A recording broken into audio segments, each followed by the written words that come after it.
Okay, here we go. What was your name at birth? Judith Susan Blum. And did you have any nicknames growing up? Did I have any nicknames? Yes. I was short. And I believe the only nickname that I ever had was Peanuts.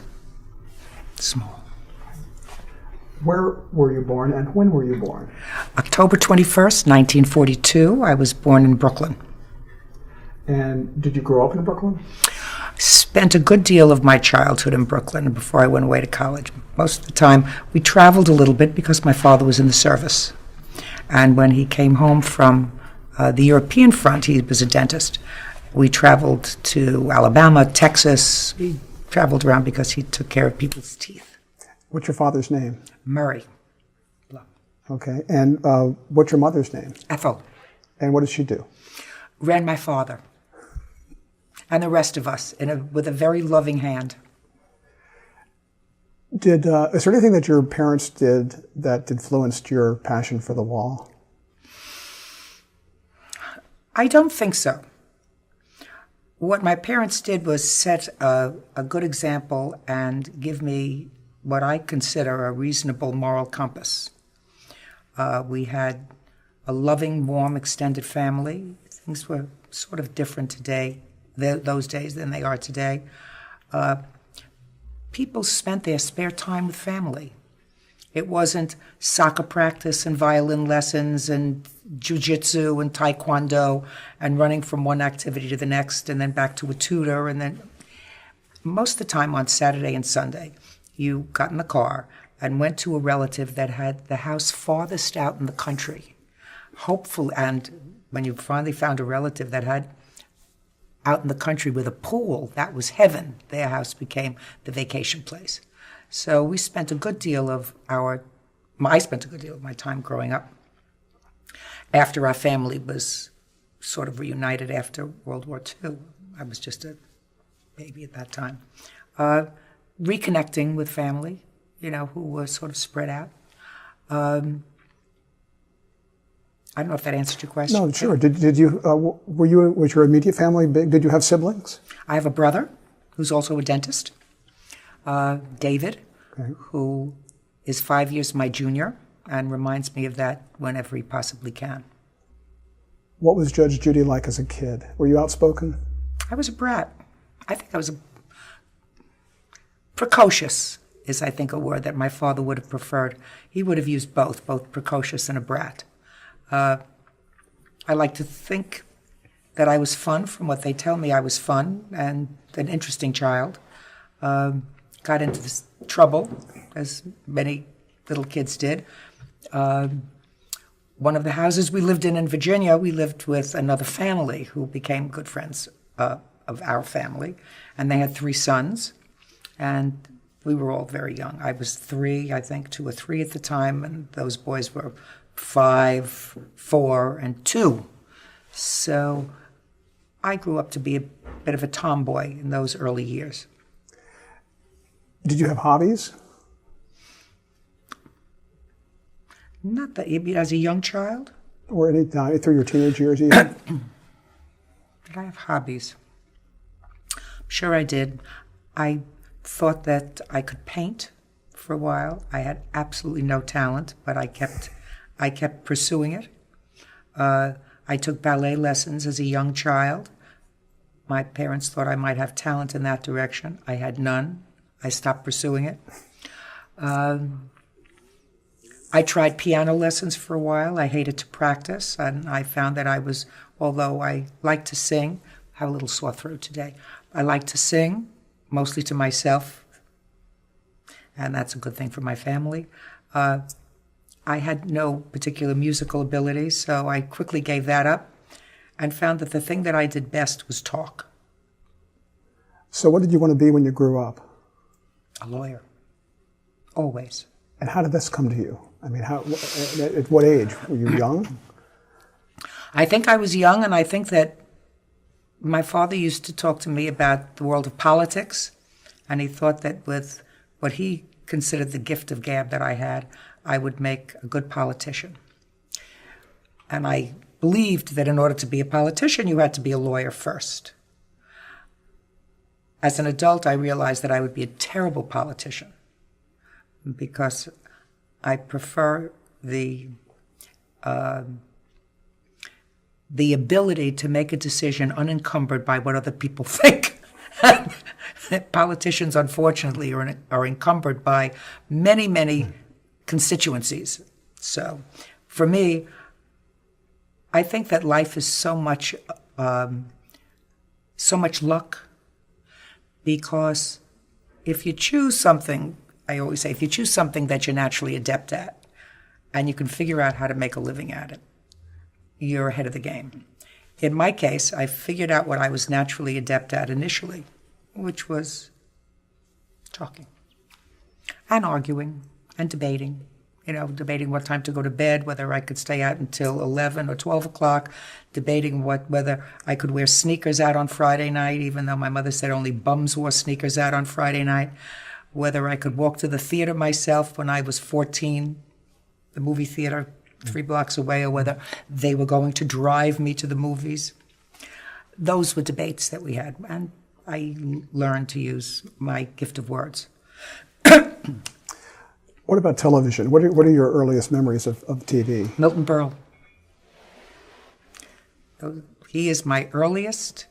Milton Berle in the Texaco Hour, and the opening, which I memorized, and which I'll give you a caveat of a story.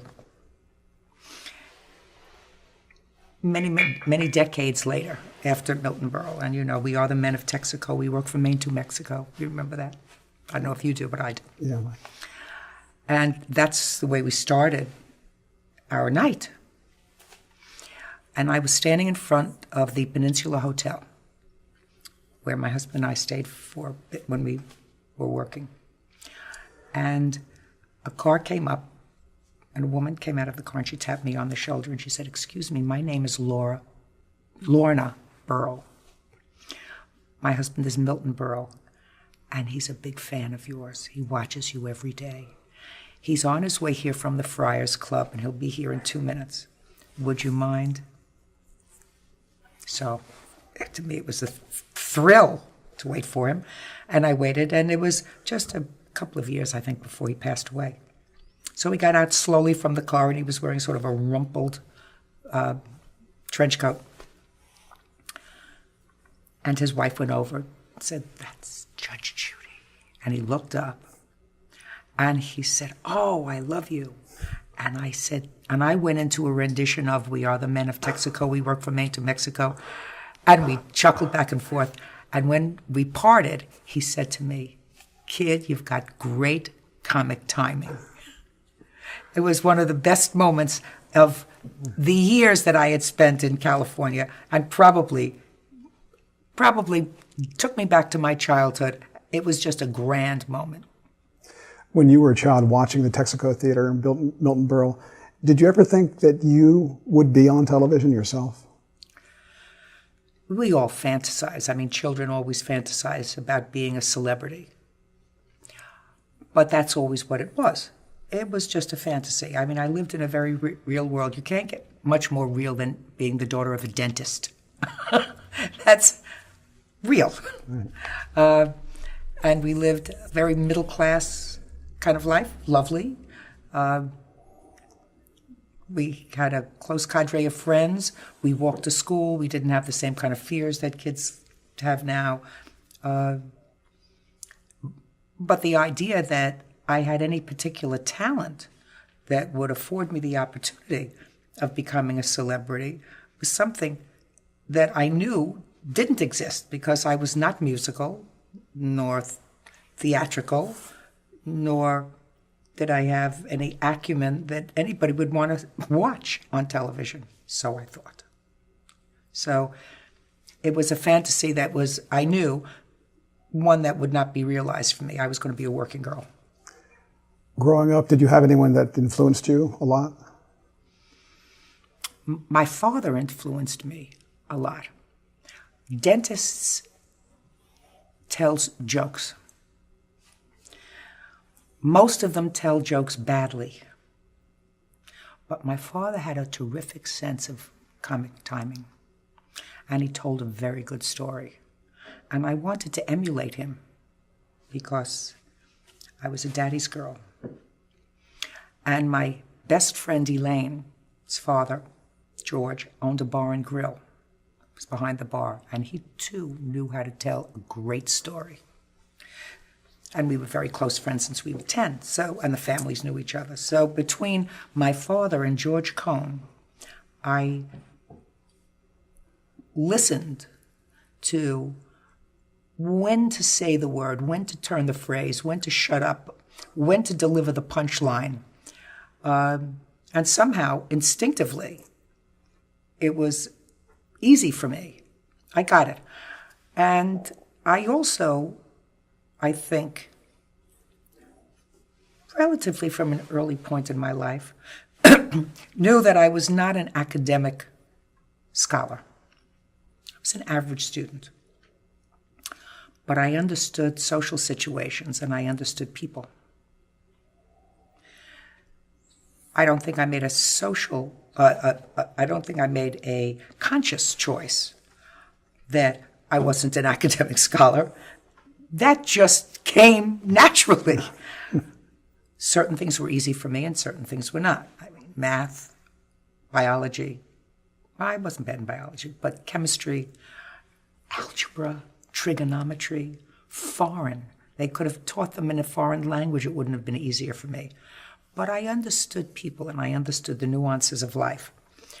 Law school was easy for me because it was logical and there was a rhythm to it that I understood. So when we talked a moment ago about celebrity and did you think about it? Well, I never thought about it. But as a young person, when I watched The People's Court, and I had already finished with law school, I said, you know what? I could do that. And at least as well, because while Joe Wapner was a very good judge, he didn't have much of a sense of humor. And I always knew, from a very practical perspective, that you have to marry those two things in order to have be successful in entertainment, at least. That if you were trying to teach somebody something, if you could marry it to humor so that they wouldn't feel as if it was work, but more pleasurable, that was a good fit. Now we're going to stop one moment because we have to. Where did you go to school? Where did you go to high school and college? I went to high school in Brooklyn at James Madison High School. An unremarkable tenure. But I finished. I graduated early, 6 months early, and then went off to American University to the School of Government and Public Administration in Washington. When was there an actual time that you realized that you wanted to become a lawyer? Or do you remember a moment or anything, or just sort of? No, I just remember that even as a child growing up, I knew that it was college. As a matter of fact, when I went to American University, I went there on a combined 6-year law program, so there was never any issue. By the time I was 17, that was the commitment. I chose a college that had a combined 6-year law program so that I could get in and finish it up and get out and start to live and work. So I started in January at American University and then took some summer classes, so I made up the other 6 months. So I was ahead a year. And then you went to law school at the end of your 3rd year. So you really completed your 4th year of college and your 1st year of law school at the same time. You got your bachelor's degree. I got my bachelor's degree after my 1st year in law school. What kind of challenges did you have as a young woman at that time going into the law profession? I didn't find that I had any challenges. As a matter of fact, I was the only woman in the Washington College of Law in that freshman class. There were 126 people and 1 woman. And I found that ratio just perfect. Thought that was just fine with me. In your books, you talk about when you married your first husband, you were still in law school. Did that affect your life, your career, some of the choices you were going to make? Oh, it did. It did. Because at that time, talking about still in the 60s, in the mid-60s, there were certain things that were expected of young women. And although I planned to have a career, I didn't want to miss out on any of the other things, like having a home and kids. And you also, in those years, if your husband had a job, even if it wasn't a very good job, you didn't say, well, why don't you come on down to Washington and let me finish law school, because I was doing very well in law school in Washington. He had a job where he was making something like $70 a week as a legal aid attorney in their civil division. So I transferred up to law school and finished up my law school career at New York Law School in Manhattan. And while my initial year in law school was marked by really stellar grades and total commitment, after that, it was household, you know.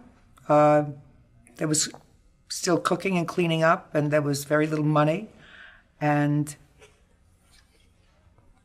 the law school suffered. And New York Law School was not as welcoming to women in those years as was Washington College of Law. Not as enlightened a faculty. They sort of made you feel as welcome as a skunk at a lawn party. So it was not a nurturing environment for me there. But I graduated and had an unremarkable first job at a corporation, and was really not particularly excited with the law, with the first job that I was able to get.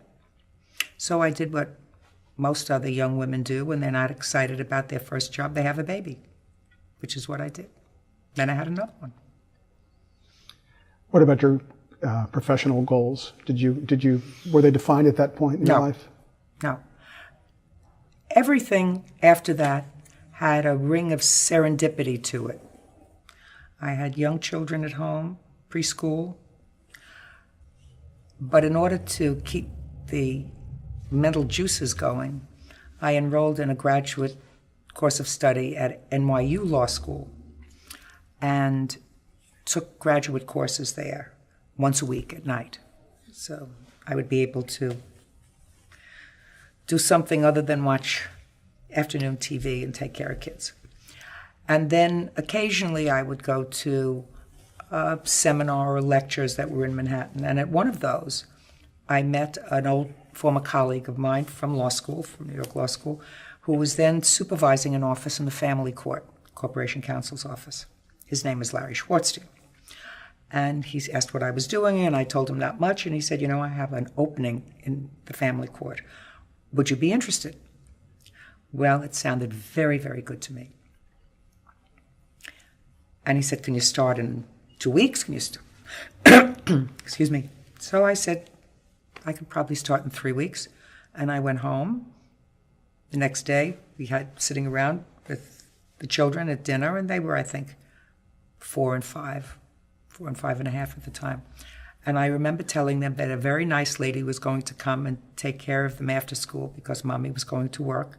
And they asked me who the very nice lady was. And I said, I don't know yet, but I'm sure she will be a very nice lady.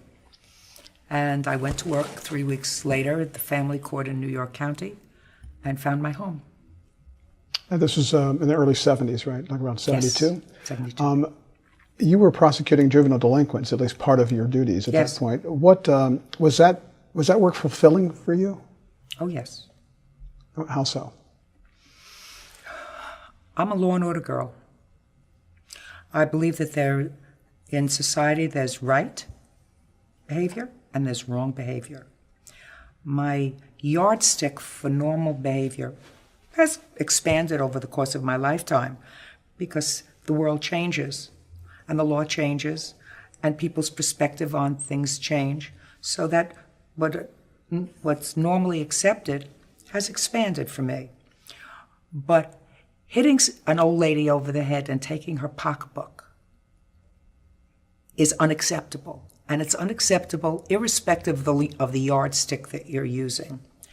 And shooting a cab driver in the back of the head and stealing his $12 that he's worked for a whole night is unacceptable behavior, and you're no less dead if the person who shoots you was 14 or 40. Selling drugs as a way of making extra money is unacceptable because it fosters other kind of behavior.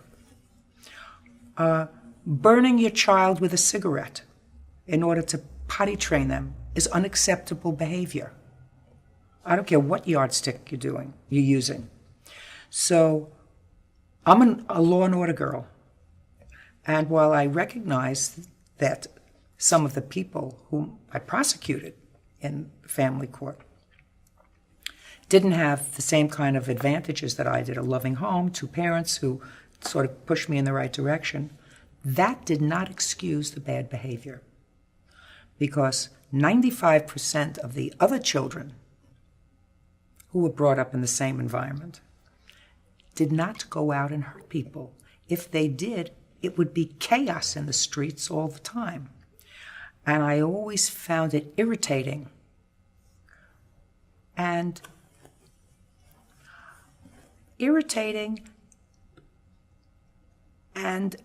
almost disrespectful to the community that the court was serving to say, well, what do you expect? They come from this kind of a home or that kind of a home. I said, no. If you expect nothing from people, you will get nothing very often. And if you're going to give them a ride, give somebody a break who's 12 or 13 or 14 and say, this time we won't put you in jail next time. You're not teaching that child the lesson that you want to teach your own children, which is this behavior is wrong, and if you commit this kind of an act, there are going to be consequences. So I found the work rewarding, and I found it actually my mission. I could not have done criminal defense work. In 1982, you were appointed to the bench by Ed Koch. What did you take from your prosecuting days to the bench? I mean, what did you learn that you were able to use as a judge? First, I took a knowledge of the law with me, which unfortunately so many judges at that time in the family court didn't have. I also brought, I think, an understanding of what the system was like. I grew up in the system, so it's sort of like my grandmother says, you have to know how to clean a house. Even if you one day are lucky enough to have somebody else help you clean it, you have to know how to clean it yourself and get the stains out and do the rugs and do the vacuum cleaner, because you have to be able to give somebody else instruction. So I knew the ins and outs. I knew how to get what I wanted done. I knew where the record room was, and I knew where the agencies were that served the court. So I brought that with me. I was young. I was 39 when I was appointed to the bench. That is young. All of my children at this point are over 40, and I still think that they're babies. The idea that, they can make decisions, the kinds of decisions that I made as a new judge, is almost frightening to me. How did you get the reputation as America's toughest family court judge? I brooked no nonsense. If I told you that you were delinquent in your child support for a year, and you were to come back on a week from Friday with $500 or your toothbrush, and you came back on Friday and you didn't have your $500, you went to jail. I don't want to hear about your mother getting sick, I don't want to hear anything. You've had your chance, you've had 10 chances. You get to me, I'm your last chance. If I paroled you, you're fortunate enough to have been paroled by me pending a trial or after a trial, and I said to you, you're going to be in the house by 9 o'clock and in school every day, unless you're in a hospital. The idea that you would not be in school had to suggest to me that you had to go to jail. At that time, that didn't happen in the family court. There was lots of wiggle room. And I knew as a parent and as a citizen who was watching this chaos unfold in the 80s before me, that children, when they're born, we take babies when they're born and we swaddle them. We keep them very close. They teach you how to fold the blanket over and fold it underneath, because children really like rules. They feel comfortable with rules. As a matter of fact, most human beings feel comfortable with rules. Most adults feel comfortable within the structure of rules. I sometimes quip that I think that the downfall of modern civilization is the Montessori school. Because, we knew that we went to this class, we went to Mrs. Reckler's class. And then if we got to go to science lab, we went to another class, and then we went down to assembly. It wasn't all one big open space where we wandered around and say, well, today I want to build with my blocks.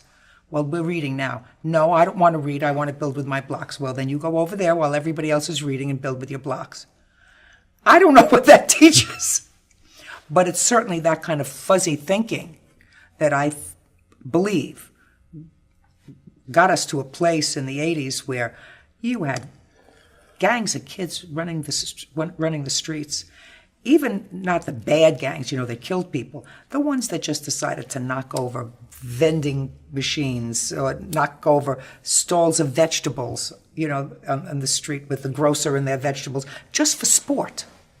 Just because there was nothing else to do that could make them happy. And they knew that if they were caught, nothing would happen. So that kind of behavior was sanctioned and tolerated. Not when you came to me.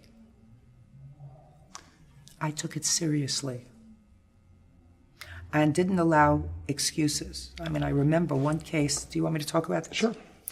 I remember one case when I was sitting in the Bronx of a young African-American boy who went into a White Castle restaurant.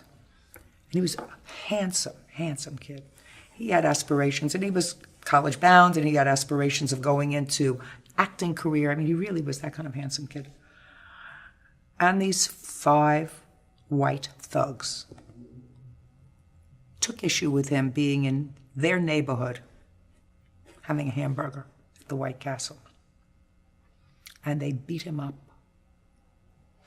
knocked out his front teeth. He's a mess. Survived, but a mess. The boys had been arrested, and when they were taken to the local precinct, everybody knows everybody else, they were given what they call an appearance ticket to come to family court 2 weeks down the pike. There was no question that they were involved. And there was no question that the boys, although they had had some problems in school, never been arrested before. And they had the misfortune of drawing me as a card. And I was going to make it my mission to torture them for as long as I possibly could. So the first thing I did was put them in jail. I arraigned them, and I put them in. And their mothers went crazy on me. I said, why are you going crazy on me? Over there. There's your target. You created this monster. What do you... And I kept them in for as long as I could. I did the trial. I did a dispositional hearing. I kept them in for about 2.5, 3 months. And I knew that at sentencing, all of the probation department, everybody else said, that these kids are basically, they had a bad incident, a bad day. And I knew I couldn't put them away for 3 years, even though I convicted them of a serious crime. But I knew that I could put them away for 18 months, which I did.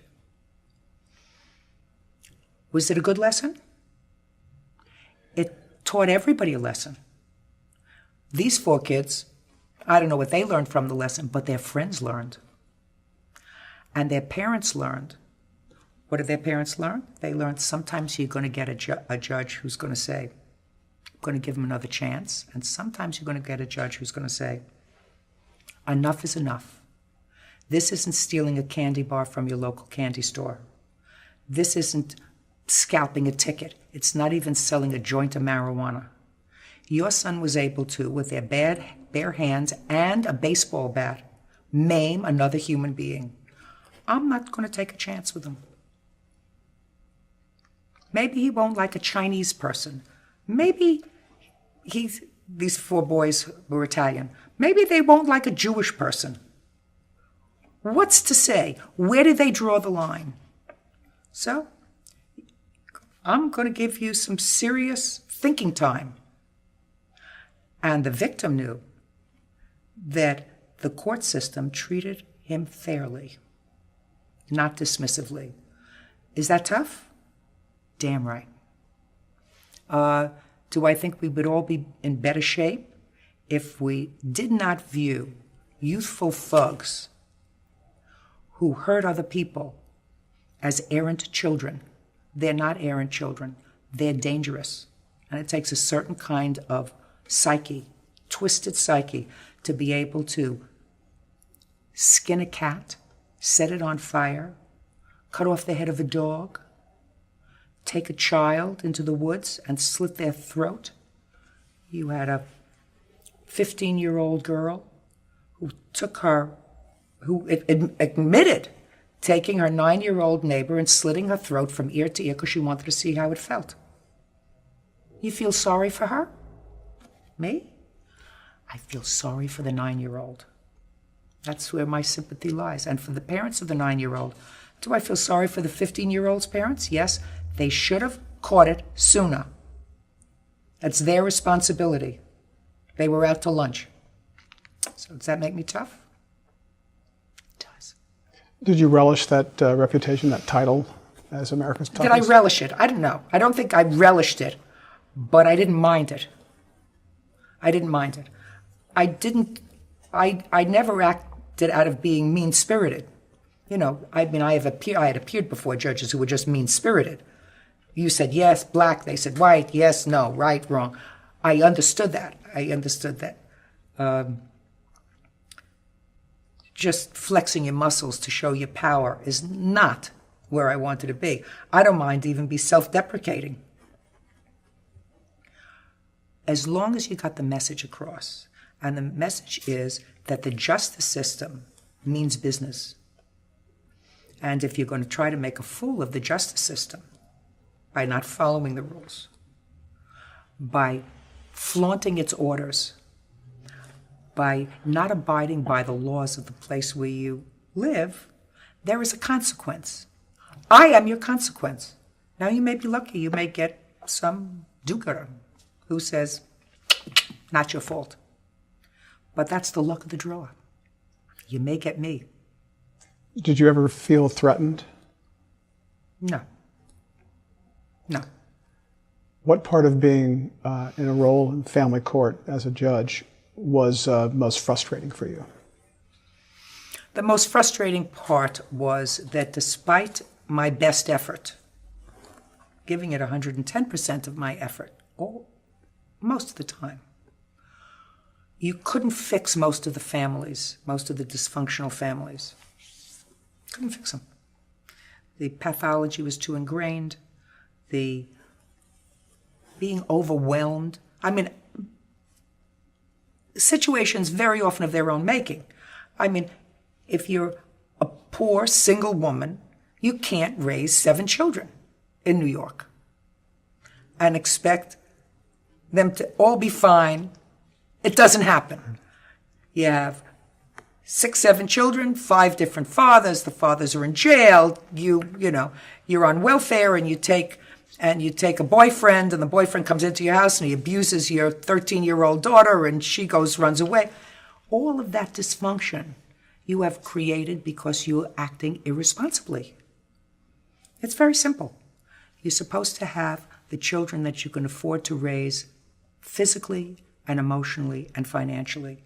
And you're not supposed to have a baby because, you want to teach your friend that this is your man and not hers, or because for any other reason, then this is a thoughtful process. It's time to have a child. I can afford to mentally, emotionally, and physically take care of a child. So I act responsibly. When you don't act responsibly, community has to come in and take over at some point. And that's what I saw in the family court.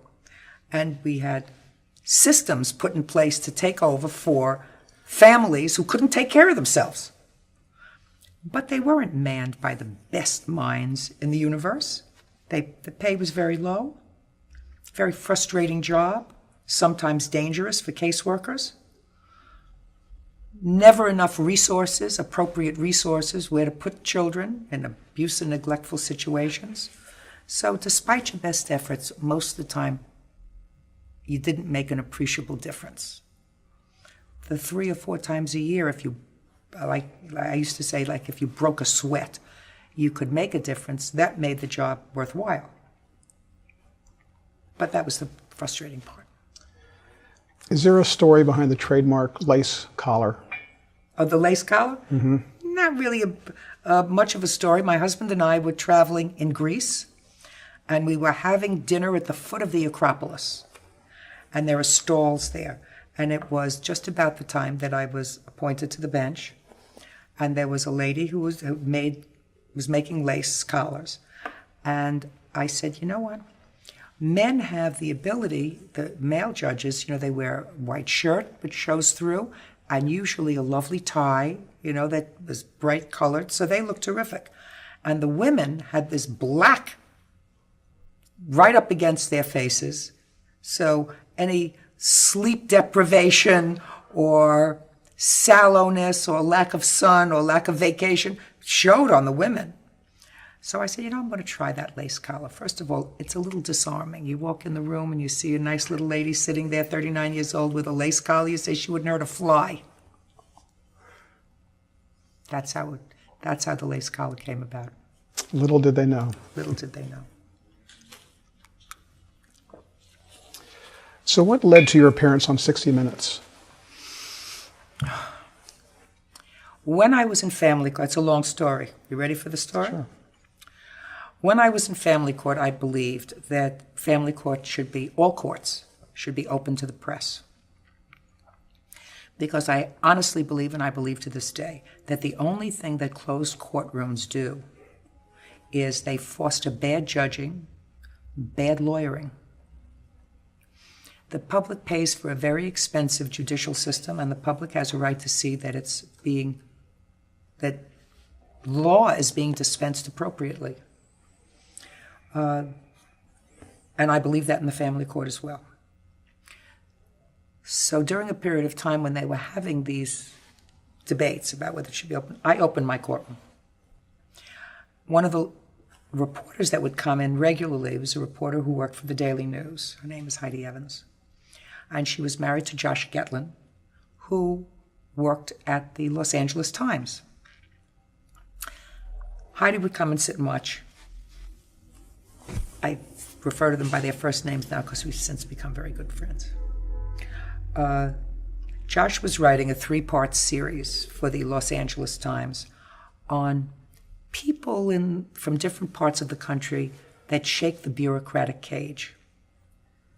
Stir things up. And Heidi said to him, why don't you go and sit in Judge Scheinland's courtroom and watch the way she does business? And he did. And he wrote a great piece. I didn't know what he was doing there for a week until, a week later I called him up. I said, what are you doing here? And he told me. And that piece came out on a Valentine's Day. I don't remember when it was, probably 1994, around there. And I got a call from folks at 60 Minutes. And they said, we read this article and we'd really like to come and see how you run your courtroom. Well, if you're going to walk the walk, talk the talk, you got to walk the walk. So I said, you can't come in with a whole bunch of lights and everything. You can have one camera over in the corner, and you can't show the faces of any minors.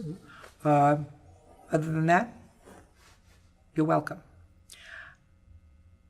And you always take a chance with 60 Minutes because you never know how they're going to portray you. It's been my experience that most media, if you take a hard line like I do, don't portray you favorably. That was a risk I had to take because I said, I'm not changing the way I do business. You come in and see it, and if you see it, and if you agree with it, report it fairly. That's all you can ask. And Morley Safer was the correspondent, and he came, and he reported what he saw. And that's how 60 Minutes came about. Did you have any reservations about speaking your mind during the interview for 60 Minutes? I never have any reservations about speaking my mind.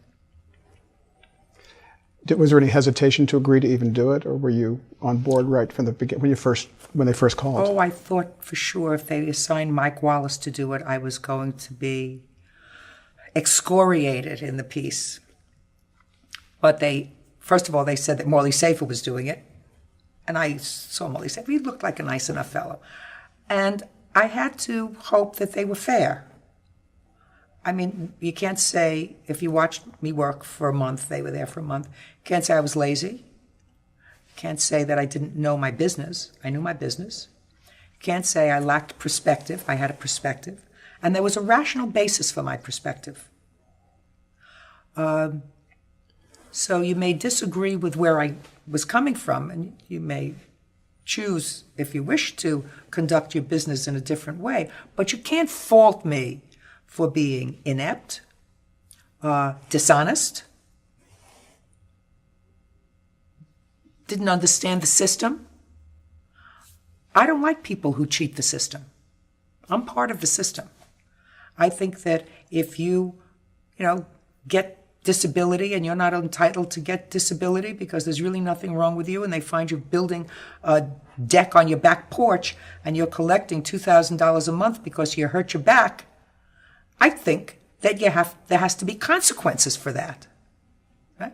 And we had cheats like that in the family court all the time.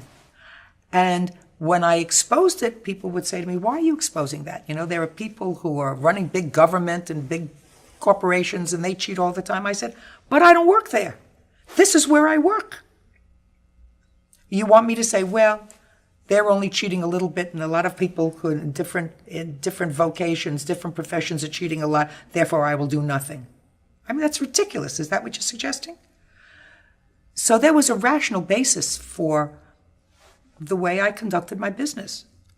And so while you of course have reservations, and Jerry and I, instead of having a 60 Minutes party where we invited all our family and friends just to watch it together, I remember sitting that night in our bedroom with the closed door and just the two of us watching it.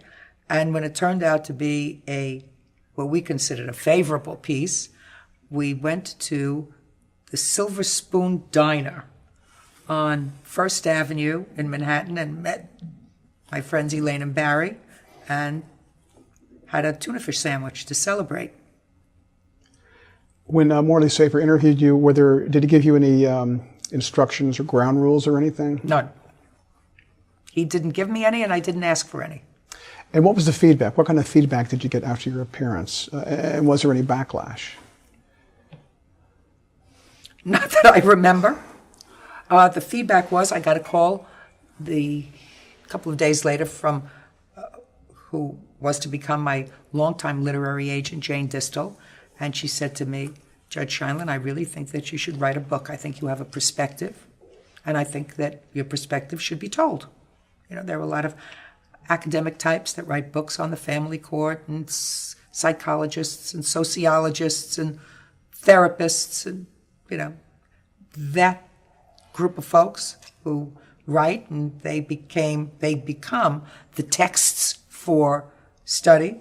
I think you have another perspective. So the first book, Don't Pee on My Leg and Tell Me It's Raining, was born. Okay.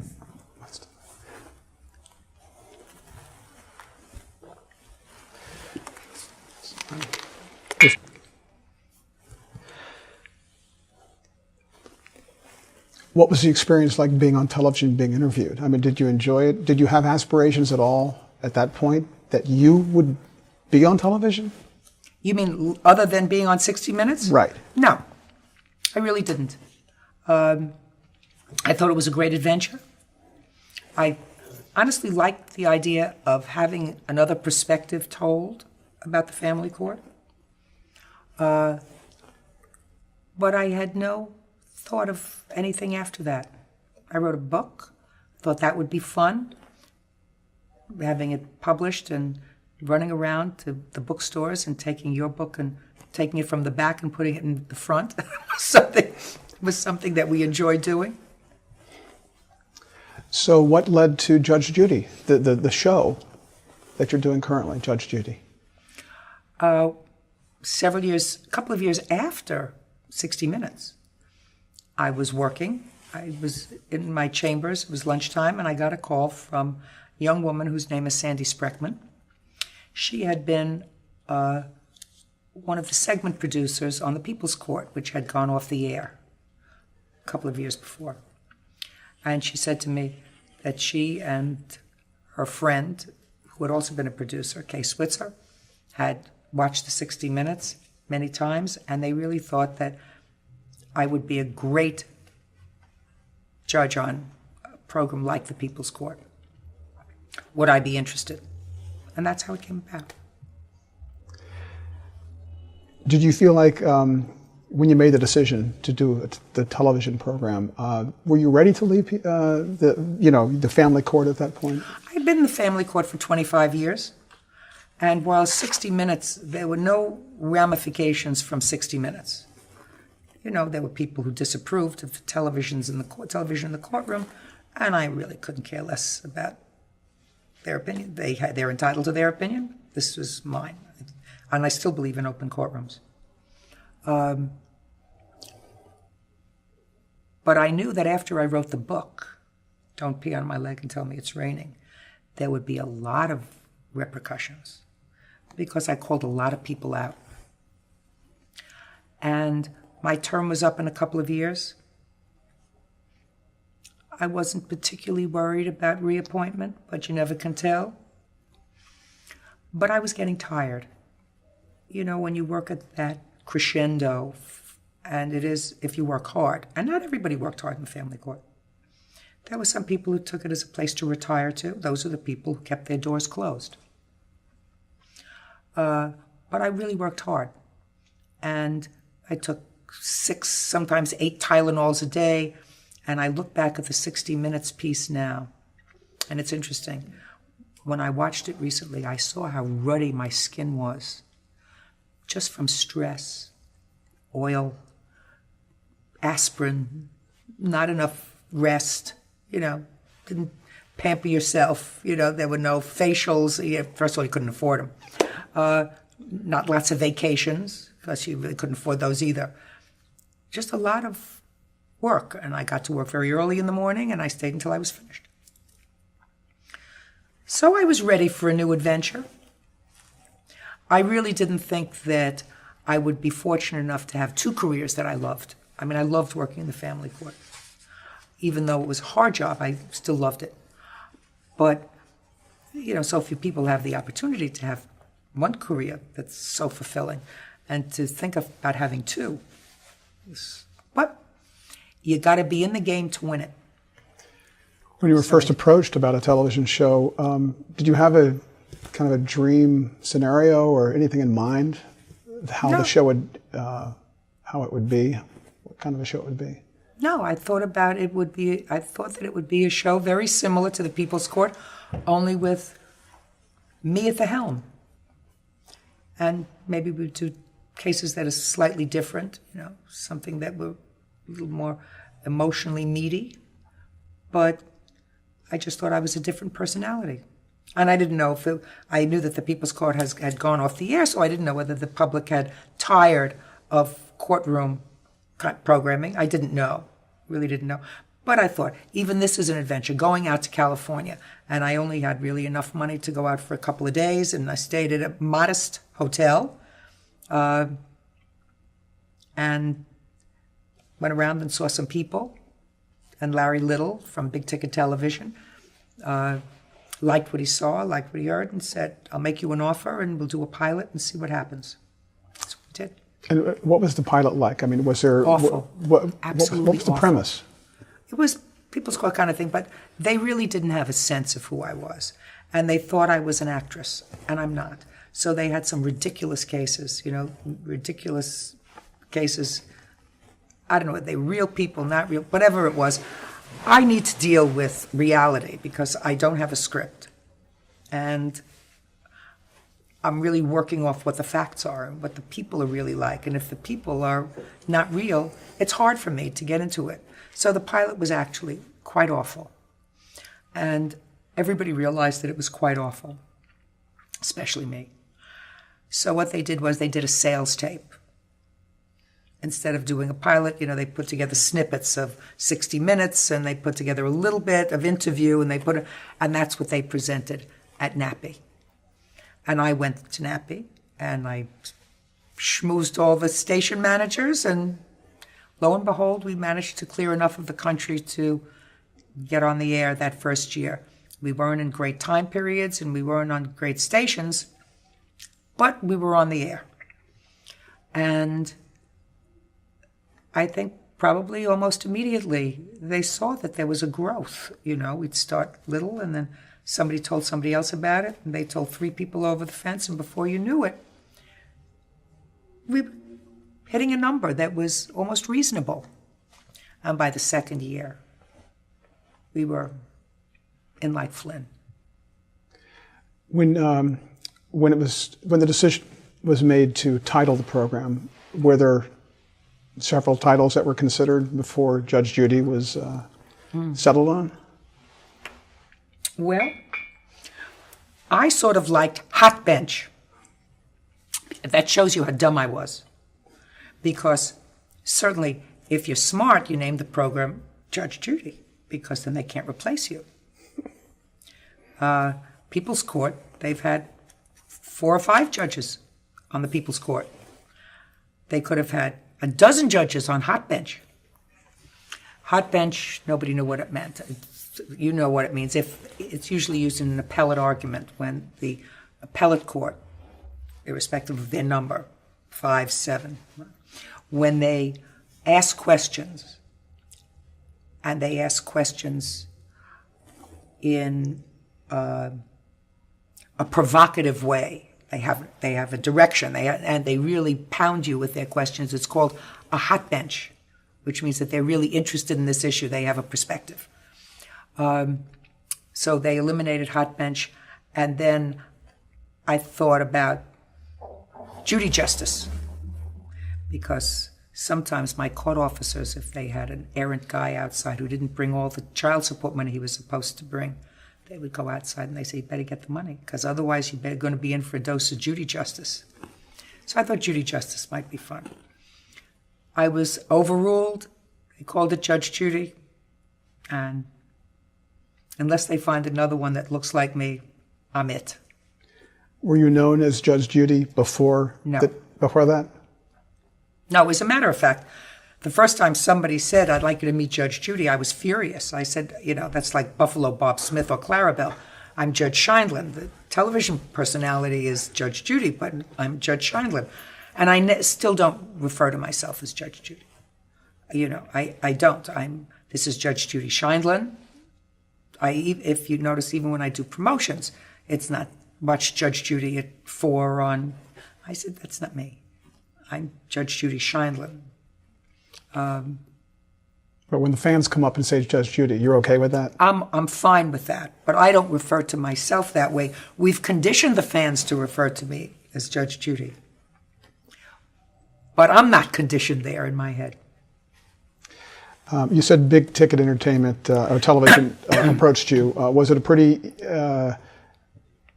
easy decision for you? I think Spelling Entertainment. That was a division of Spelling Entertainment. Yes, it was. Was that an easy decision for you, and what kind of input did you have in those very early stages? I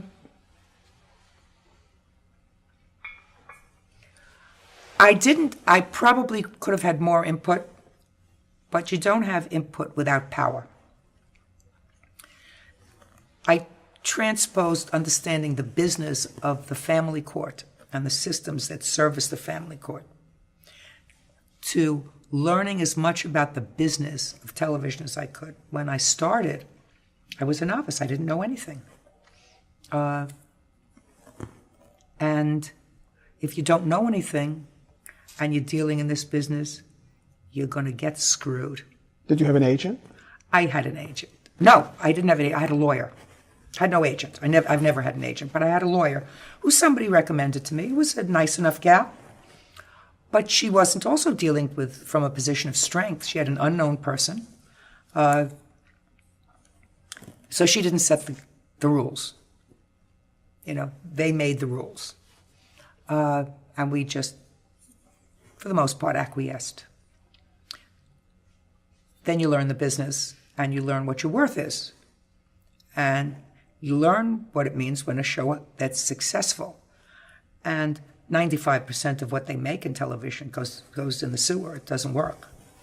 So when they finally find a product that works and that people like, and it's easy to make, and you have somebody who's, a grown-up person, and I was a grown-up when I came into the business, so they didn't have to worry about me going out partying without my underpants on. What you have to do is you have to be able to deal from a perspective of strength and power. And that's a shifting sand in this business. At the beginning they have the power, then at the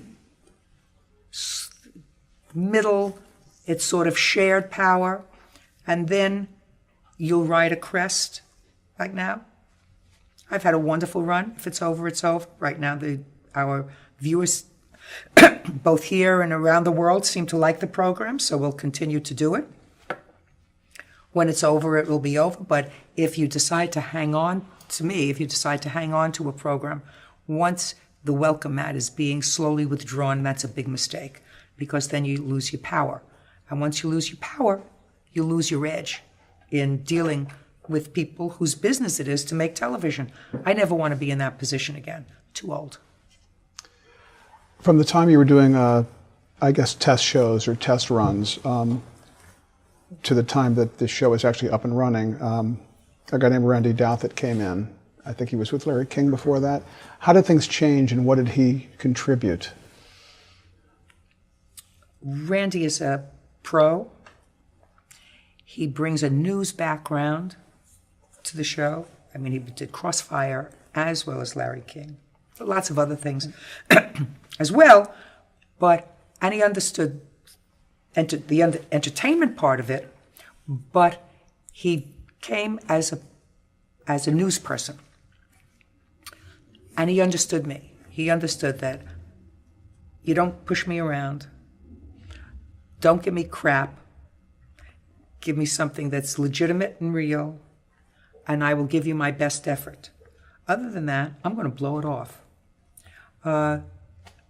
And he understood it, and he respected it. In your transition to television, from being a real judge in a real courtroom, what was the adjustment you had to make, if any? What was the experience of sitting there for those first few shows and doing what theoretically you're doing in real life? I don't remember, actually. I do remember that when I was sitting in the family court, and I would take vacation for 2 weeks, the first day back, the chair wasn't exactly comfortable. You weren't in the rhythm yet, because everything has a rhythm. Athletes, I suppose, do it when boxers have to get into the rhythm. Ball players have spring training, It's the same thing, I guess, in every profession. You have to get back into the cadence of what you do. So when I first sat on the television bench, the seat wasn't mine yet.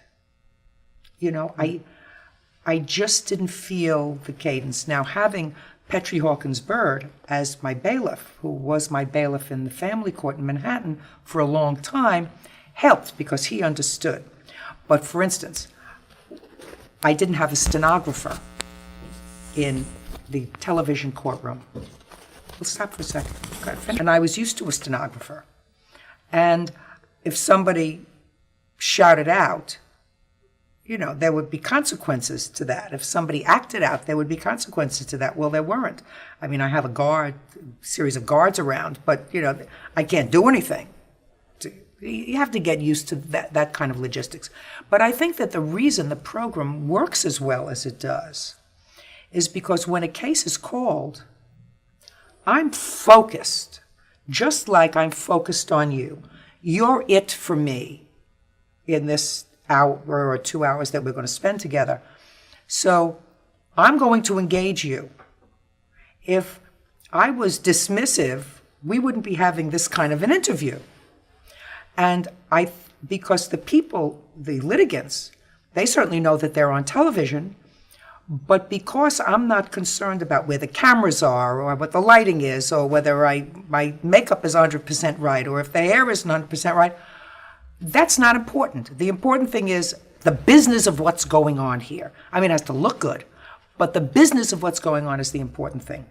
So the litigants really lose themselves because I'm in control. Look here. This is where we're looking. This is where the business is. It's not over here in camera 6 or camera. Other people will take care of their business. We're here. So once I found that comfortable space for myself, and I realized that I could still control my courtroom, because to me, somebody's always going to control the courtroom. And you've seen examples of people, of judges, losing control of their courtroom. I mean, you saw Judge Ito lose control of his courtroom during the O.J. trial. You know, the lawyers took over. When there's a vacuum, it's going to be filled. When that void is going to be filled. If I didn't control my space, somebody else would. So once I learned to control my space in the television courtroom, it was easy. But it took a while. And speaking of the courtroom, you don't shoot in an actual court, but on a set. Correct. A television set. How does that differ? And can you describe the set as versus a real courtroom? You know, it doesn't make any difference. After a while, it doesn't make any difference to me. I have my bench. The litigants are there. Bird is here.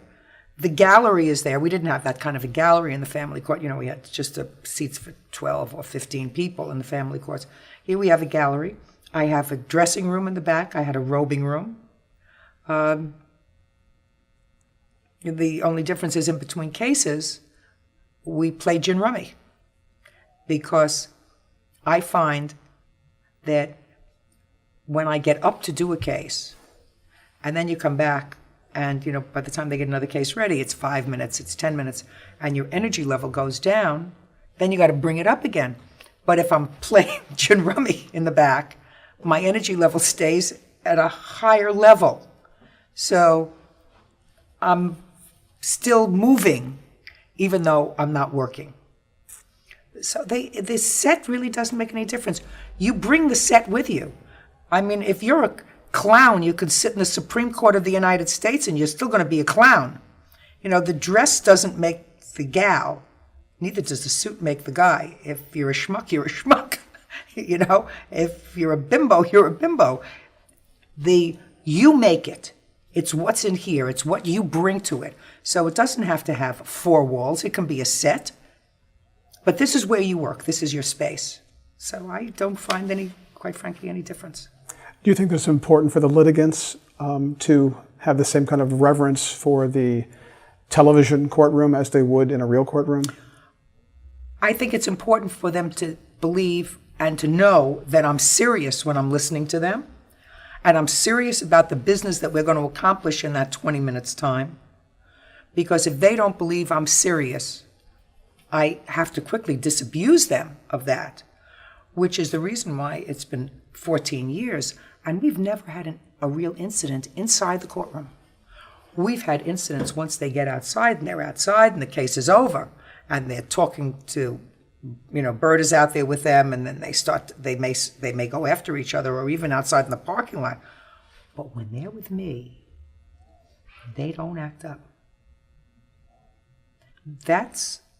Somebody is going to control the courtroom. And you want that person to be the judge. You don't want the nurse in an operatory to control the heart surgeon. You want the heart surgeon to do his business. And if you relegate that to an orderly, you probably end up dead.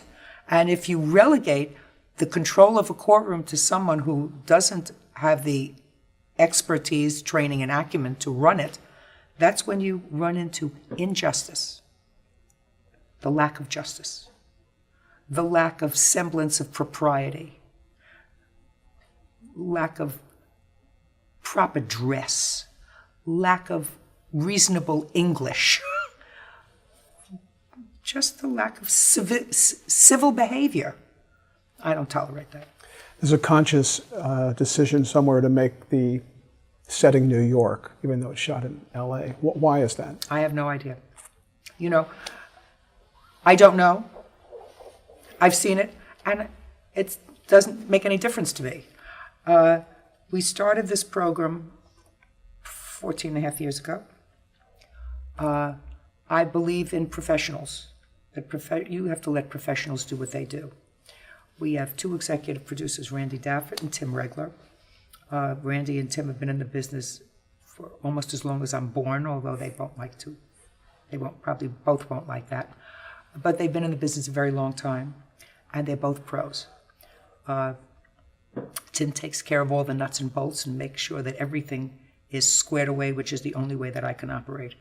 Court starts at 9:15, not 9:30, not a quarter to 10. I open up the set in the morning at 7:15. I'm the first one there with catering because everybody knows that's when court starts. Court starts when I get there, and I'm ready to go with the first case. Because when we first started the program, people would show up at 9:30, quarter to 10, 10 o'clock. Well, by the end of the day, when Randy would say to me, the last case isn't here yet,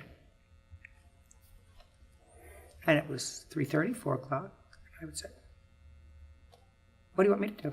Well, they'll be here in about 20 minutes. I said, and judges don't wait for litigants. Litigants wait for judges. That's the tempo of where we are. This is a court. You have the cases ready for me. And I took my attaché case in my pocketbook and I left. And I only had to do that a half a dozen times. A couple of times where people came from New York and weren't here on time and left. And from then on, it's been a dream.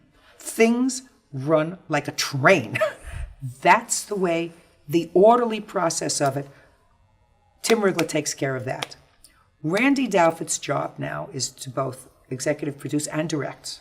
So his job is really double trouble because not only does he have to executive produce, which means get the cases ready, the substantive part of the work, but he has to make me look good.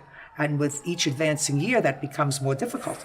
Do you want to wait until this siren goes? Sure. Okay. So I'm going to finish the thought. Okay.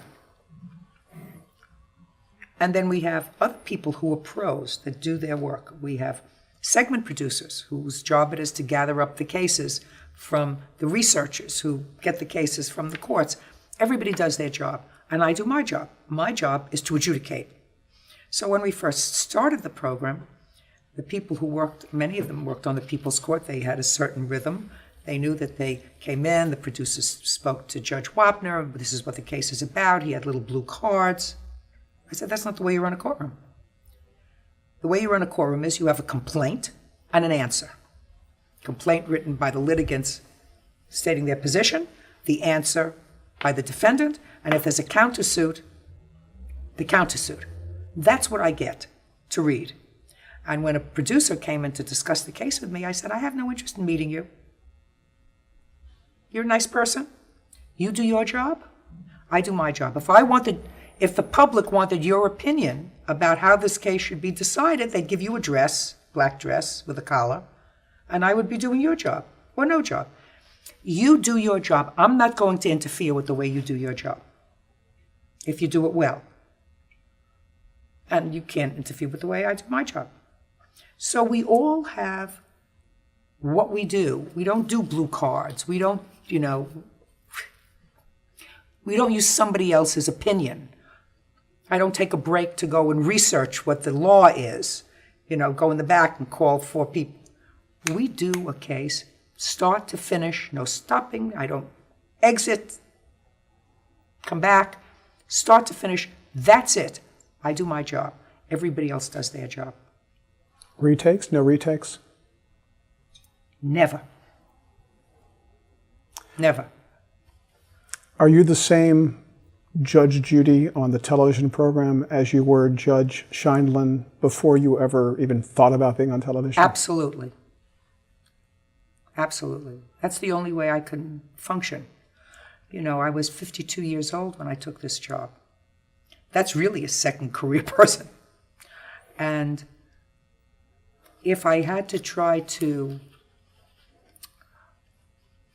change the course of the way I did business, it would not be fun for me. It would be a struggle. And it's just I struggled a long time in the family court. You know, struggled to raise a family and be a full-time working mom and to have a successful career and to raise nice children. And right now, my husband and I are enjoying the benefits of a life, I like to think a life well done, a productive, both of us, productive careers. He in the Supreme Court in New York, and prior to that as a litigator, and me in the family court, and now this cushy job.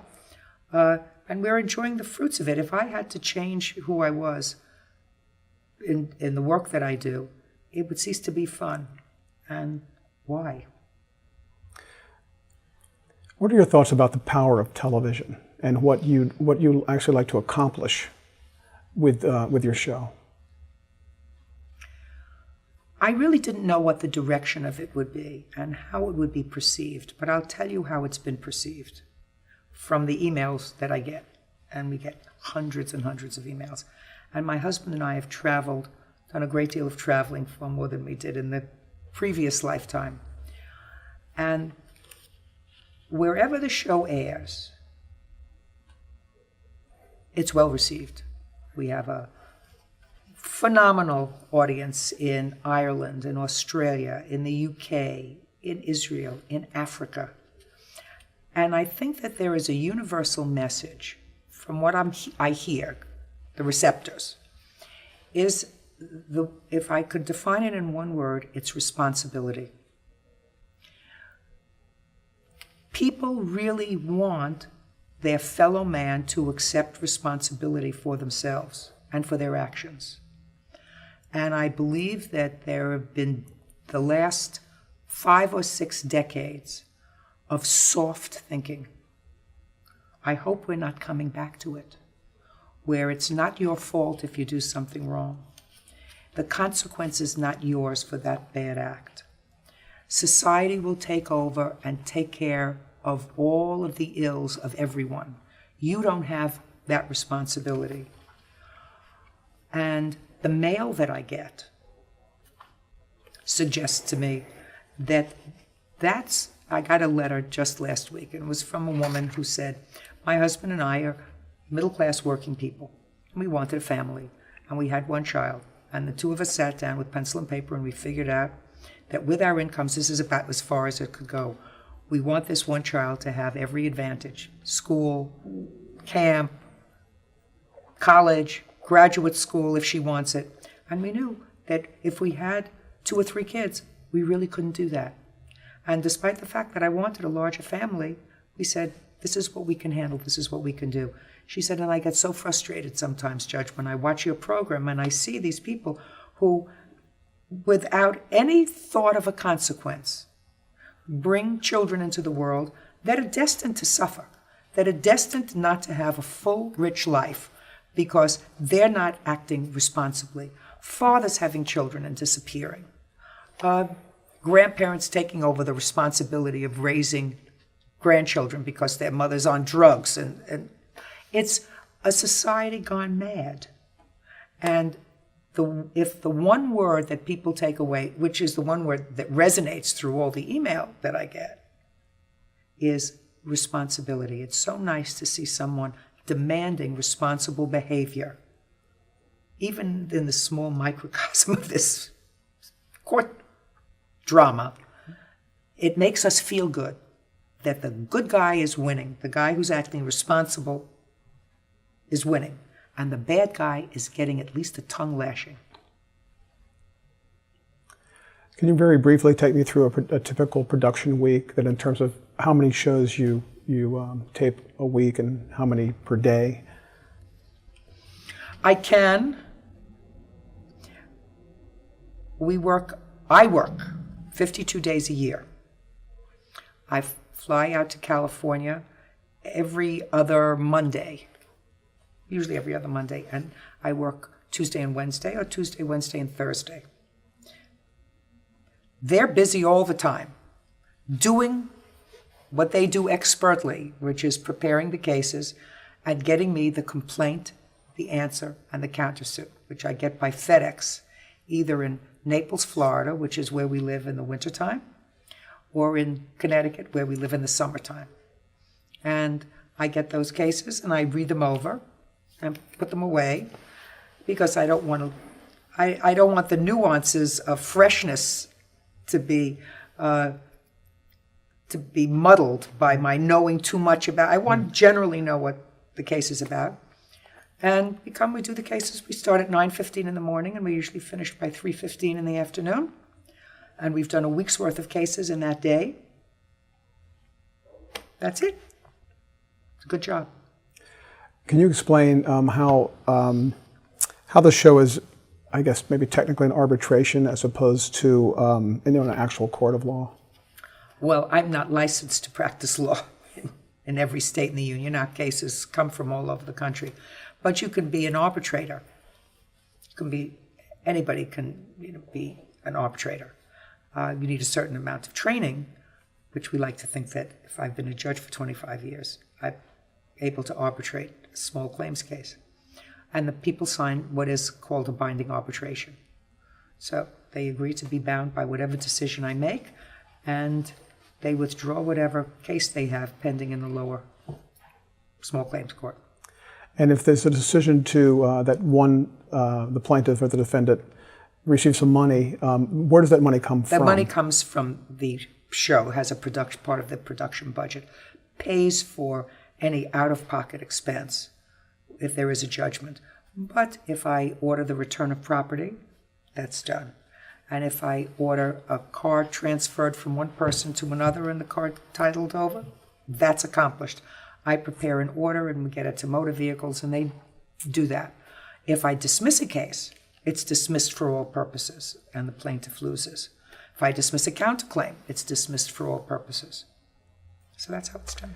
And like small claims in many states, the cap is usually about $5,000. Is that the same cap on the show? Yes. In terms of the most someone could get? Yes. Okay. Is there a lot of, assuming from what you've already said, there doesn't sound like there's a lot of editing or post-production. Is it pretty simply, is it pretty simple to put together? I'd have to ask the experts, but my sense is at this point, it's much easier than it was in the first couple of years, because the first couple of years I tended to be a little more verbose, and I wanted to get everything. And I realized that really wasn't possible. It's really a broad stroke business. So I think that post-production is much easier in the last 10 years. You've referred to yourself as a truth machine. How do you spot a lie? Because you must hear a lot of them. Life has a certain rhythm. Unless you have a mental illness, life has a certain rhythm. There's a certain common sense to life. And if something doesn't make sense to you, if you're a normal, that wide normal, it's usually not true. There are these catchphrases that we learned as young people, if it walks like a duck and quacks like a duck, it's a duck. Oh, well, that's true. And if somebody is telling you a story that doesn't make sense to you, and you're a grown-up, which is why I'm saying I was young at 39 to be a judge. I learned so much in the last 20, 25 years. So much more you learn if you have your antenna up. You learn from just being alive, if you're out there. You learn from being a parent. You learn from being a wife. You learn from being a grandparent. You learn from being an in-law. You learn from being a divorced parent. I was all of those things, and you take certain things away with all of those experiences. Did I answer your question? I think so, yeah. Okay. The catchphrases known as Judaisms. Judy-isms, not Judaism. Yes. What are your favorites, and what are the viewers' favorites? What do you hear back? I don't know. I don't know what the viewers' favorites are, but I get a lot of, I love when you say, is not an answer. Is not an answer. I haven't used stupid is not written on my forehead for a long time, but that was a favorite for many years. Beauty fades. Dumb is forever. Well, that's true. And just plain baloney. Baloney is also true. But these come from you, right? Yes. Okay. And sometimes I don't know where they come from. I honestly, I walk in the back and say, where did that come from? I don't know where that came from. But you actually say liar, liar, pants on fire, right? I do. But it's clear language, that's for sure. It is clear language. Well, we had a judge in the family court who was an Ivy graduate, very blue blood. And he was talking to people who barely got out of second grade. And I got out of second grade, but even I couldn't understand him most of the time. That to me was very unfair. I mean, if you're putting somebody in jail and you say something stupid to them, like one woman said to a young girl that she was sending to a reformatory, and the young girl started to cry. She said, I don't want you to cry. I know exactly the way you feel. When I was your age, my parents sent me to Paris for the summer, and I didn't want to go. And we all stood there with this look of incredulity. I was a prosecutor. And I said, what planet is this woman from? And I'll never, I remember my parents sent me to Paris when I was 16, and I didn't want to go. There was just a disjoint in the way she related to these people. And one judge said to a young man who was 15, who he was sending away to jail, he said to him, I want you to know that this period of incarceration is going to have a very prophylactic effect on you. Meaningless, meaningless. Mm-hmm. So there has to be plain speak. So liar, liar, pants on fire, people understand. Baloney, people understand. Is not an answer. Beauty fades, dumb is forever. I want you to think about that. Think about it. Just think about what it means. It means you can make this as pretty as you like. It's up here that what's going to stay with you forever. That people understand. And when you make these, when you have these comments and you hear back from fans or people even on the street, that besides the entertainment value of watching the show, that they actually come away with, they may even quote them and use them in their own life. How does that make you feel? Great. The letters that I get from young people, and it's almost scary. Young people will write and say, I started to watch you when I was 10, and I'm graduating from law school now, and it's because of you.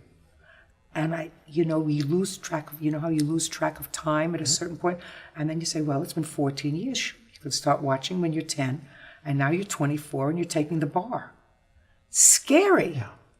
It's scary. It's not even like watching your own children. It's as if a generation, fortunately it's a younger generation, because after that generation, then I flip to the next generation who take the pictures that I signed for them and have them put in their caskets when they die.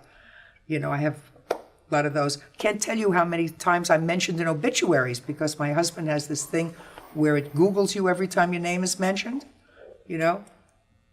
Maurice Schwartz.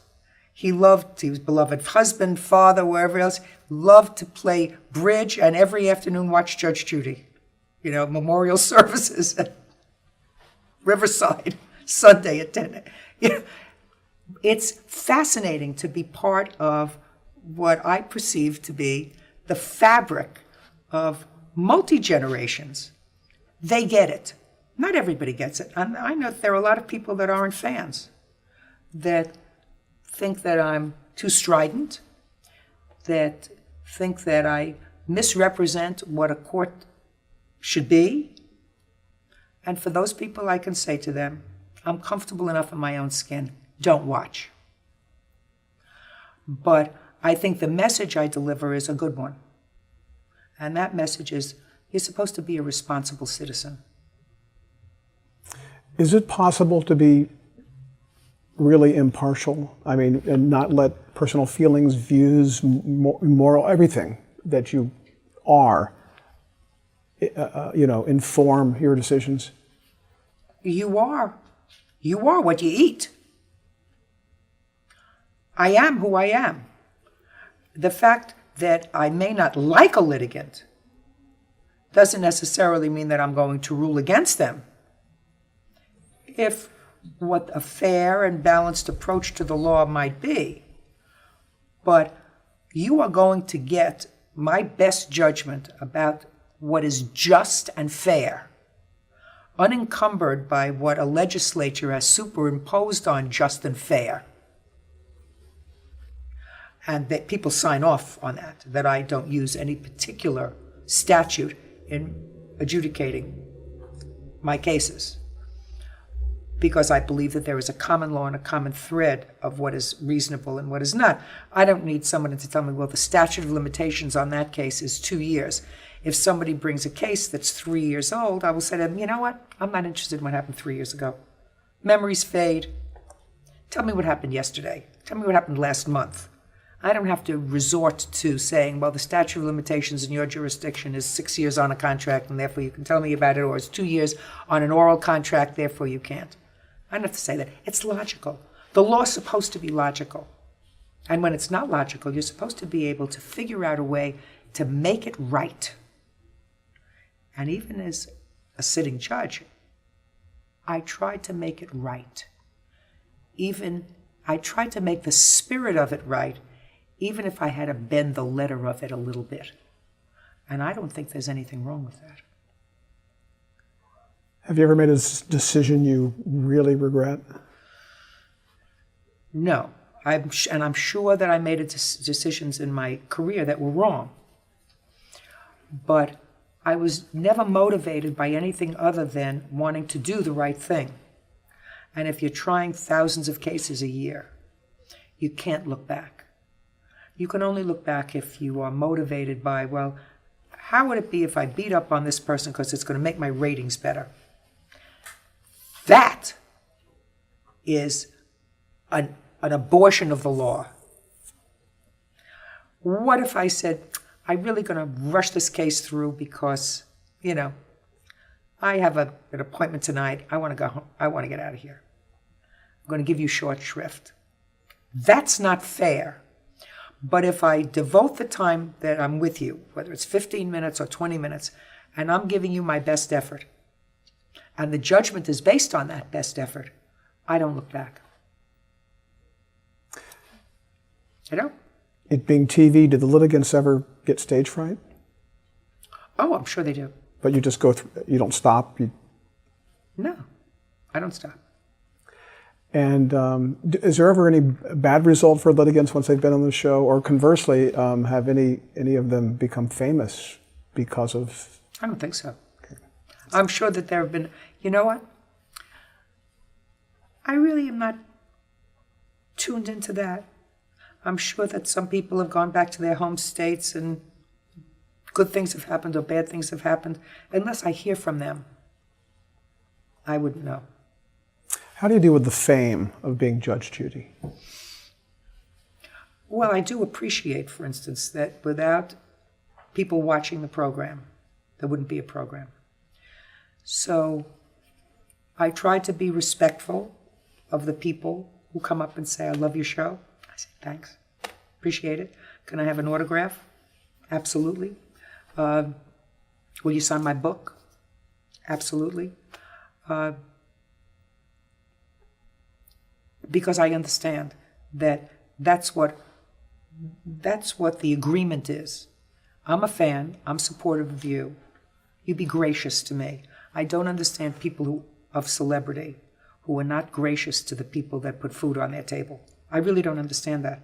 And it's happened to us in our lifetime before the celebrity, and it was embarrassing. I mean, we would, with two judges, we would never accost anybody, but even in a most respectful way, when you greet someone, celebrity, and if you're not respectfully received, that stays with you. And I think that experience alone is enough to make sure that you try to treat people respectfully. A few years ago, I think it was 2002, Judge Wapner publicly criticized you for your courtroom behavior. What was your reaction, or what is your reaction? Well, I think I reacted when he did it, didn't I? I think so. I think I probably said something like, I guess you missed the lesson that your mother taught, that if you don't have something nice to say nothing. Isn't that what I said? I think so. I'm consistent. And then in 2003, you did an interview, or there was a piece on 60 Minutes too. Was that a retrospective? What was the occasion of you coming back? And 10 years later. It was 10 years later. I was still alive and kicking, and so was Morley. So we decided to revisit it. It was fun. You were nominated for your first Emmy in 1998. How did that feel? 98? Was it 98? I believe so. Or maybe for the 97 season. 97 season. Yeah. 97 season. How'd it feel? Great. I have a whole bunch of those nomination letters. And I have a whole room built for the statue, which I didn't get. And you've gotten several nominations. 13. The Susan 13. Lucci of court shows, is that? That would be me. Now your husband, a judge also, Jerry Scheinlin, he took over for Ed Koch on The People's Court. He did. In the late 90s. What's the whole dynamic about A, being married to a judge, and B, a judge who has been on television? Any war stories in terms of when you were both doing it at the same time? The only war story that comes to mind is that he beat me for a couple of days in Hartford. And he relished. I mean, he had the Hartford Gazette and the Hartford Post and the Hartford Telegraph, anything, any memorabilia from Hartford I had in my house. He wanted to move to Hartford. And I think that Jerry enjoyed the experience of television and entertainment. But I think that coming from the Supreme Court, as he did, it was much harder for him to find that comfortable place for himself with these lower rung problems. Not murder, not rape, not burglary, not felony sale of heroin. It was harder for him to deal with the mundane. It just wasn't his niche. And he recognized it. He did it for a couple of years, and he recognized it. But I still think he had a good time with it. It was an experience. Life is about opening up to new experiences, irrespective of your age. So I don't think he regrets it for a minute. Let's talk about the business part of your show. A few years into your show, you renegotiated so that you had a much bigger stake in the show, a bigger part of the show. How did that dawn on you to do that, and what was kind of the, Oh, my goodness. I don't know if I violate confidentiality agreements or not. I don't even remember. We talked earlier in this interview about ebb and flow, about the shifting sands. And it does happen, and it happens with anybody. Young actors and actresses go into a movie and they work for very little, and the movie goes on to make $1 billion and is played 20 years later. Al Pacino doing The Godfather. But when you do it, when you're 20 or 25, you have no leverage. And I had no leverage. When I found my leverage, I had to find my leverage. And I work for CBS now. And there was a time, even more recently, my contract was up, that I did have the choice of saying, I really want to own this show and produce it myself. Jerry and I spoke about it and decided that at my age and stage, I'm much happier keeping my life simple. The title of yet my third book, Keep It Simple, Stupid. Those people that want to build empires will take a show like mine 5 years ago and say, now my contract is up, I'm going to allow you to syndicate it, I'm going to produce it, I'm going to take on the responsibility of all the other things that you have to do, the unions and harassment and lighting and all the other stuff and advertising. I'm a simple girl. Send me my check every Monday. I report to work. I give it my 110% of my effort, and I go home. And you deal with cutting and pasting and people and logistics and the weather and everything else.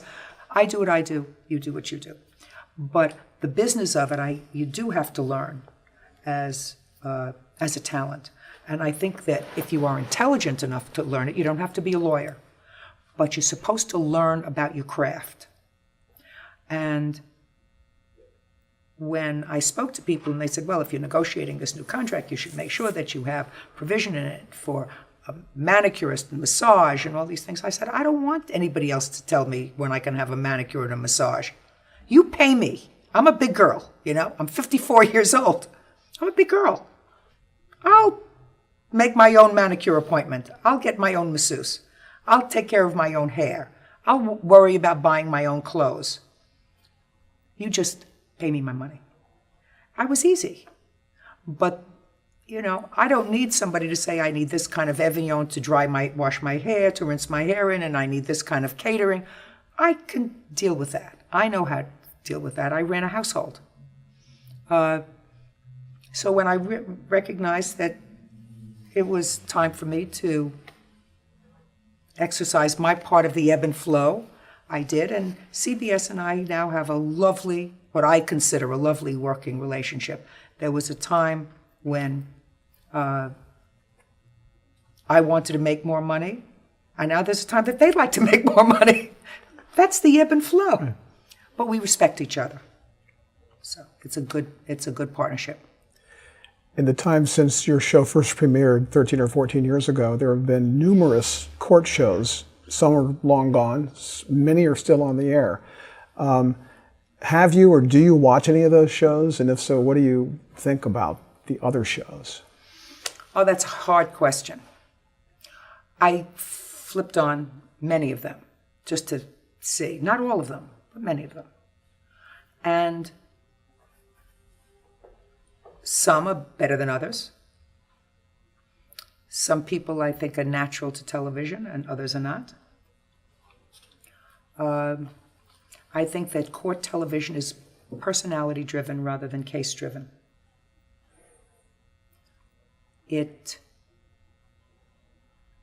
As opposed to somebody who writes a great script for a sitcom, it's the script that runs it. Every morning I run on the treadmill and I run to one full episode of West Wing.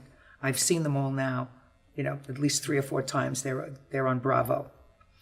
And I watch it because of the smart writing. And when they take out one character, it doesn't destroy the ensemble because the writing is so strong. And while I love the characters, it's the writing that's strong. But in court television, there is no writing. So you're carrying the ball. You're making the soup. You're taking the stock and the carrots and the celery and the turnips and the parsley, and you have to create an interesting soup with all of that. And you can only do that if you have the kind of personality that's interesting. Some are more interesting than others. Well, what you just said a moment ago was that the court shows are not case-driven, but personality-driven. Correct. Taking that logically a step forward, would it be fair to say that the staying power of Judge Judy is because of Judge Judy? Well, if I say yes, that seems that if Well, I say that- yes, if that's true, that suggests that I have this superannuated ego, which I hate to perpetuate for posterity on this film. However, that's true. You either watch me because you like what you see. Some people watch me because they don't like what they see, but they love to hate me. And some people don't watch at all because it's not comforting to them. Joe Wapner wouldn't watch me every day because I would not be soothing to him. But it's my personality and not the litigant. I bring out the personality of the litigant so that at the end of a case, you have followed me in this journey of who's the bad guy and who's the good guy. I do that for you so that you're comfortable with the verdict at the end of it. And it takes me a couple of minutes to figure out who the good guy is and who the bad guy is, but you're coming along with that journey, and hopefully I do it for you in an entertaining fashion. Well, then it's personality driven. It's not driven by somebody who's writing the script, and the litigant's a transient. So it has to be the judge, right? Logically speaking, yes. That's logical. And if it's logical, it's true. Which is why I said, is this fair to say? So You're I think right. You're right. Any cases that really stand out for you over the course of the series, or have gotten a lot of public reaction that you know of? No. None of them stand out for me, and I don't read much about their public reaction.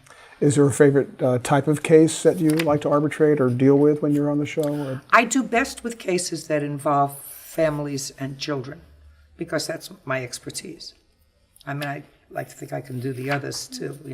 The idiot throws the kerosene lamp into a bonfire and it explodes and hits somebody's car. That's not too difficult to deal with. But it also doesn't make very meaty television. Because, you're an idiot, and that's what idiots do, throw kerosene into bonfires. I don't know, did I answer your question? You did. Have you ever refused to hear a case? Yes. What were the circumstances? Or even if it's not specific, what kind of a case would you refuse to hear?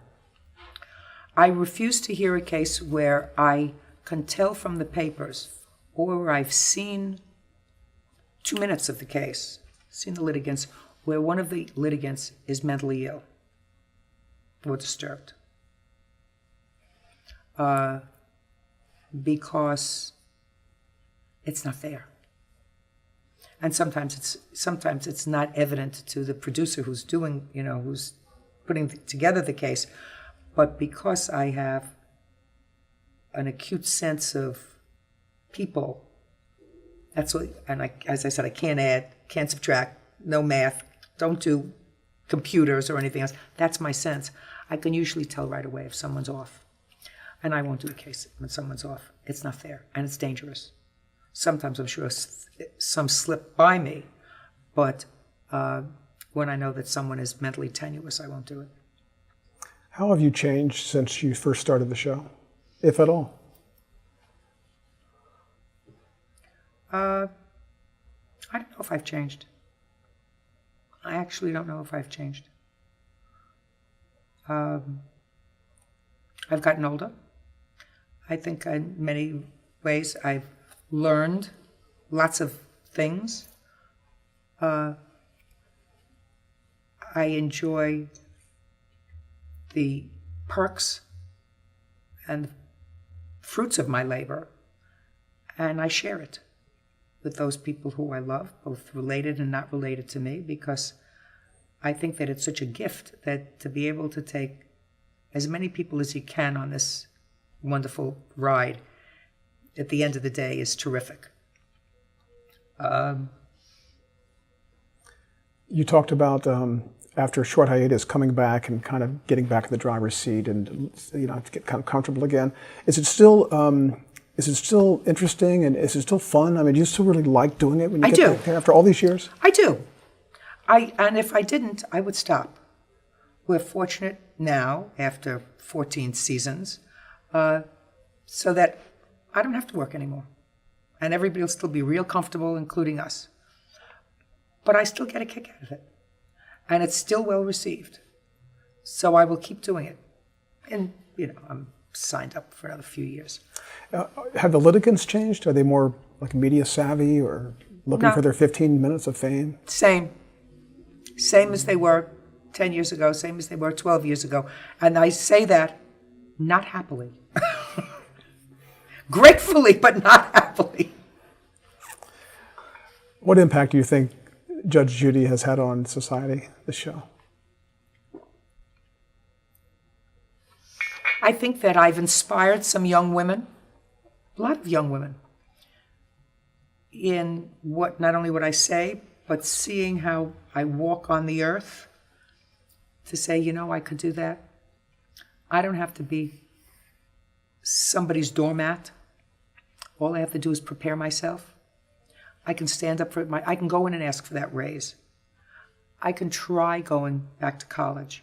I don't have to accept this man's abuse. There are alternatives for me. You have one life to live. You're supposed to live it to the best of your ability. You have to understand that most of the time, your family, your mother, your father, and to a lesser extent your siblings, are going to be there for you forever. And the schlemiel that fathered your last child will necessarily be of a faint memory in 10 years. So don't take his side unless he's right. All those lessons, the little lessons that you learn if you open up, don't sell a used car to your favorite cousin. It's always going to come back to bite you. Don't lend money to your niece or your brother. Give them what you can and say, giving you the money, but I can't afford any more. Don't come back. That way you won't lose a friend. All the life's lessons that I've learned that I can pass along, and believe me, if you throw as many of those life lessons on the wall as I have, some of them stick. Some of them stick. So I think people have learned a lot.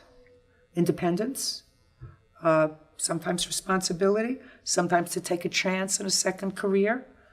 I think there are lots of good lessons. We talked about the power of television when you were on the bench in New York before the TV show. You were changing the lives of people directly, their families, but a much smaller scale in terms of numbers. Did it occur to you when you were starting to do the television show that you potentially would be changing the lives of millions of people who watch it and take to heart some of the things that you do say and teach? It didn't for a while. And when I realized that it was, the show became more important.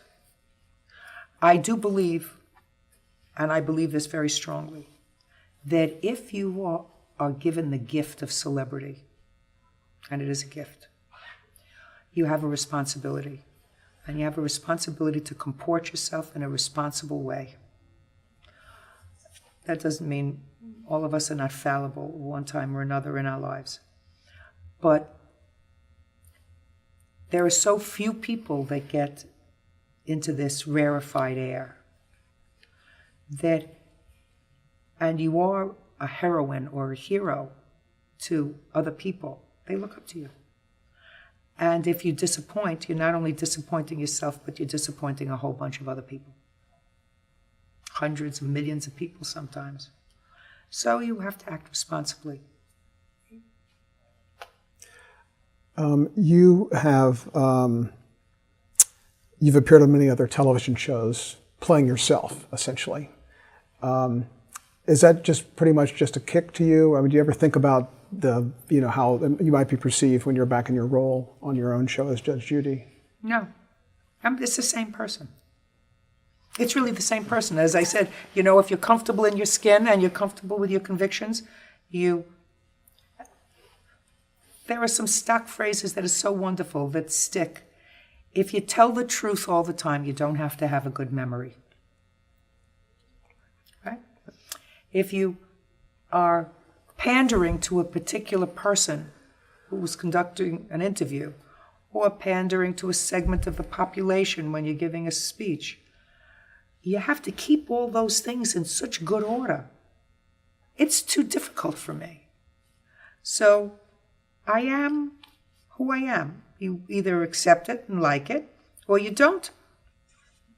Watch it or not, your prerogative. But I don't change my spots. Now, I have it on good authority that you're a Law and Order junkie. I am a Law and Order junkie. Do you find that show to be fairly accurate? No. And we hate the way most of the time it depicts the judge as an idiot. And there are a lot of judges that are idiots. Make no mistake about that.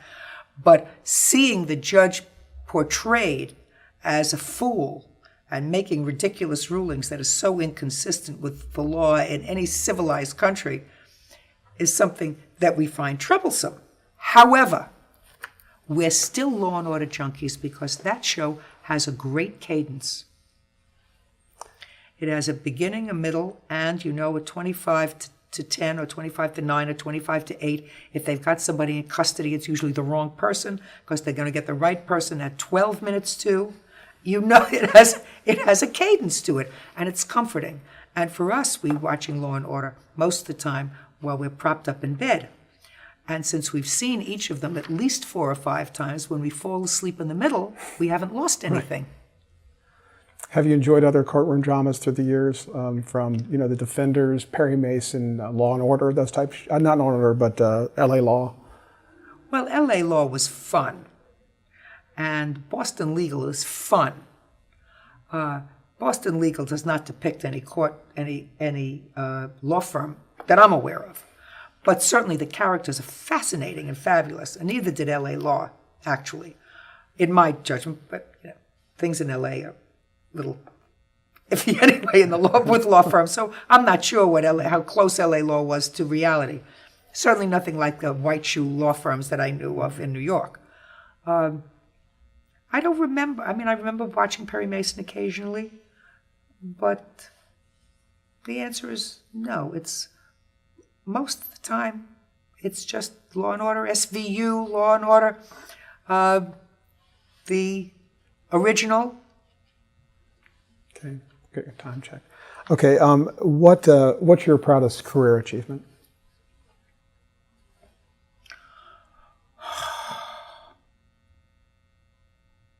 I don't know how to answer that question. I think that I have a reputation for being an honest lady. I'm true to my word, and I have a perspective. The perspective is a consistent perspective.